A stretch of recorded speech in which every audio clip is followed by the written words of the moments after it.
Battlers! You know what it is, Jay Devin back at it with another video. If you are new, welcome. Subscribe if you feel my vibe, and power up, punch the notification bell for more PvP content. I'm really excited for today's video. We got a nice surprise towards the end. If you pay close attention, there are technically spoilers for it in the middle towards, the process of the video as it goes along. But today what we're going to do to start off the Rainbow Cup is to see if we can battle with the best of them. Get it? Against Bestinwest. See what no, that's cringe. Forget it. Bruh. He opens up with the Lapras. We're going in with the Mantine. I don't want to switch out or really use some shields because this early on in the meta, since it hasn't really developed, I do like to test these matchups to see how these kind of matchups can fare for me. Now, as you can see, the Ice Beam basically obliterates Mantine. So that's something you want to be aware of if people are going in Lapras, which it might be super common nowadays since pretty much everyone has one with Ice Shard, Ice Beam from the Lapras day. We did get one too with very, very good PvP IVs. That was a shiny, so you might see that in some next Rainbow Battle videos. I'm super hyped for that. But we are trying to get off this Stone Edge, of course, with the Quag. I think Quag is going to be a very dominant presence in the Rainbow Cup meta. He just has such good coverage against so many things. Obviously, the grass users, whether they're using Razor Leaf, Vine Whip, Frenzy Plant, etc., those are things you're going to have to keep a lookout for, obviously, because Quag is going to get obliterated by them. But we're able to get off this. Ooh, he goes for the Wild Charge, actually. This is something Best pointed out, and I wanted to point it out too. I was happy I recorded these videos, because even though Raichu versus Venusaur isn't really a favorable matchup for Raichu, if he's able to get off the Wild Charge against a Venusaur, it's still going to do a really good amount of damage, as you could see. So that's something you want to keep in mind as well too. If you're going to be running Raichu, you might want to have Wild Charge. I think he said he had Brick Break and Wild Charge on his. Currently on mine, which I think his was Legacy with Thunder Shock. Mine is not. I have Spark, Thunder Punch, and then Wild Charge, but that's something to keep an eye out for. We were testing out Kingdra towards the beginning when I first started recording these battles and looking into things. Right now, I don't know if I so much like Kingdra. I mean, he is kind of a powerhouse, but he has a lot of neutral matchups, which, I mean, if you like using neutral Pokemon, then Kingdra is probably going to be a great option for you. But I feel like, if I'm going to use him as a water user, I want to try looking into how Kingdra can perform with Waterfall and potentially having it as the second or third slot in my team of 3. So that way, if I need to, I can switch into Kingdra if they are locked into a Charizard. That's just my thoughts on it so far. But I didn't necessarily need to switch out there. I felt like I wanted to because I was really scared of what he could do with the Raichu from how he wrecked us before. We were lucky enough to get off a Sludge Bomb against his Charizard, so that does some good work. We get off the Earthquake, and we are able to take that one, so GG's to that round. But moving into these next battles, these aren't so much, some super try-hard battles. When we do practice with other people, keep in mind it's just that. It's just practice. We want to get to learn the matchups, become familiar with our team and how our play style can fit into the meta. I have noticed that as I've started becoming ultra friends with more and more people, that people have a lot of different play styles, if that makes sense. Some people like to go really aggressive. Some people like to save their shields as much as possible. Some people like to time their switches very well. I think I focus a little too much on the matchups, and I need to work on my switch timing and when I use my shields. Those are two of my goals personally. Let me know what you think about that in the comments. If you have a different play style, if there's specific things you're focusing on or getting better at, let me know in the comments so I can look into it too, because we all can constantly get better at this. That's the goal. The Venusaur versus Venusaur mirror. Frenzy Plant can still do a good chunk of damage, but you typically, when you're both at full health like this in a mirror match, you want to go for the Sludge Bomb to try and get rid of him first. And then if you're in kill zone, if you're in the kill range for the Frenzy Plant, definitely go for the Frenzy Plant if you can, because that's going to be more conservative with your energy and potentially give you the leg up if you're able to get rid of their Venusaur first. But he ended up taking that match, as you can see, so GG's to that one. We're going to be moving on to the next one here in a minute. I really enjoyed these battles against Best because we had just hit Ultra Friends. We did some Nightmare Cup battles, some Nightmare practice was our first battles we really did with each other.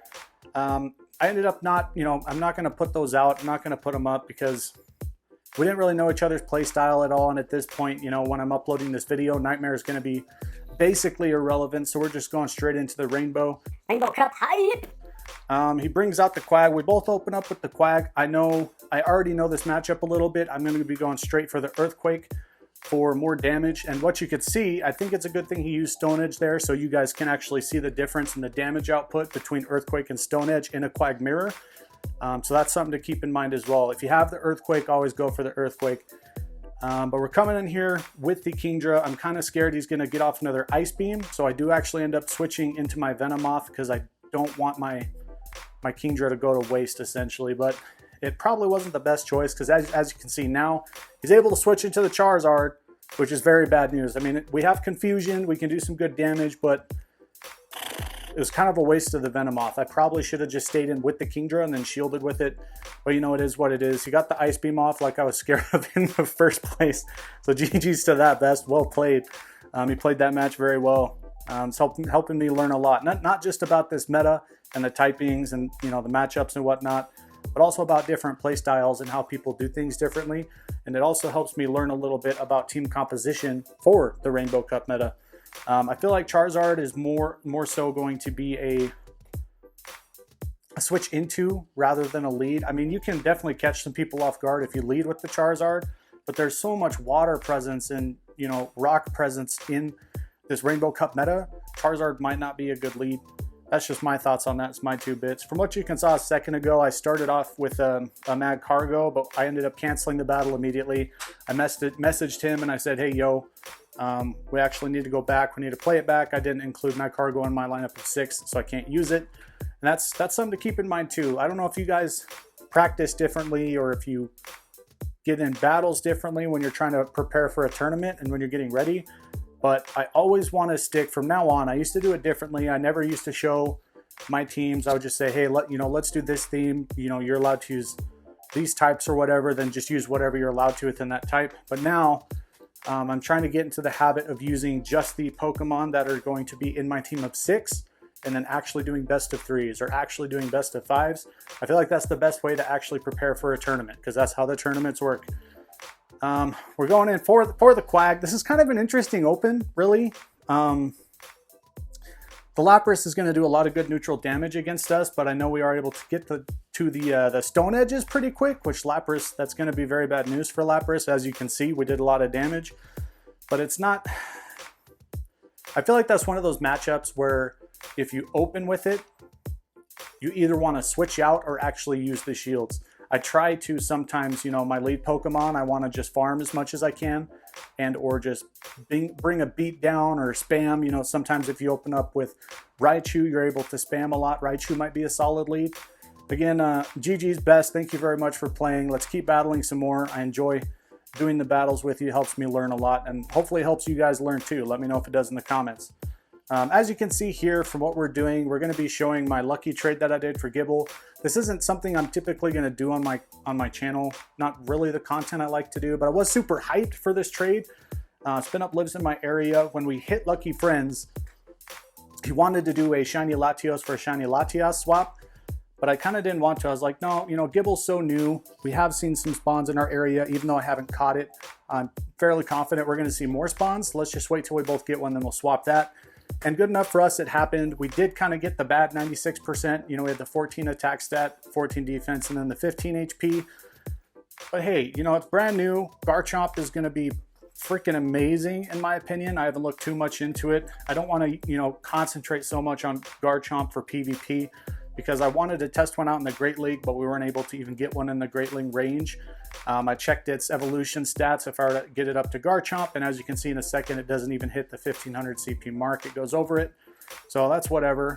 Slowly as we go along, when we build up more candy and stuff, I'm going to work on maxing it out so we can actually throw it in some gyms. We can put it in maybe as a defender if we feel like it. We can just use it in raids.